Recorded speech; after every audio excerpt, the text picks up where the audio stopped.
what Jehovah's Witnesses actually believe. So those guys that knock on your door Saturday or Sunday morning offering you magazines, they come across as a harmless little group, right? Well, as a former member, I'm here to tell you some of the things that they won't tell you straight up, in case you think they're a mad cult or something. Jehovah's Witnesses believe that Jesus is really a super angel called Michael, and that he chose that organisation to be his one true religion in 1919, because that was the year their founder, an ex-con, was released from prison, and told the leader that the Watchtower is his favourite magazine. They also believe that Satan was cast out of heaven in October 1914 and started World War I 3 months after it had already started, and that's why there's so much evil and suffering on the world, because the demons are living down here on the earth. They're also supposed to believe that Jesus, aka Michael, isn't the mediator for all mankind, he's just the mediator for 144,000 Jehovah's Witnesses, which just so happens to include their leaders.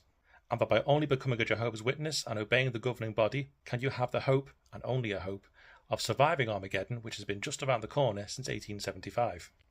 And that during Armageddon, Jesus, aka Michael, who is now an old man in heaven, will swoop down to the earth on a flying horse with his angels, who are made up of the former governing body members who have since died, and the current governing body members who will be transformed into angels, and they'll fly down on their flying horses with bow and arrows and kill all of the non-Jehovah's Witness men, women, children, babies, old people and disabled for the crime of not being Jehovah's Witnesses. And then God will convert the earth into a paradise where everyone will own a pet panda, where Jehovah's Witnesses hope to become immortal vegetarians, who will live in a socialist-style caliphate on earth, obeying the governing body from heaven, who are ruling with kings and priests with Jesus.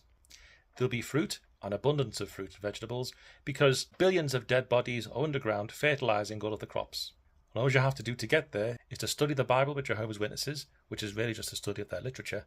not listen to criticism, not research the religion on the internet, obey the governing body whether it makes sense to you or not, disown your family and friends if they choose to leave the cult, not do anything silly like get a career or pursue your talents or attend university, attend 3 meetings a week, attend regional conventions, not do anything silly like make friends with non-Jehovah's Witnesses, and to regard the Jehovah's Witnesses as your real family. Let your children die if they need a blood transfusion. Let yourself die if you need a blood transfusion.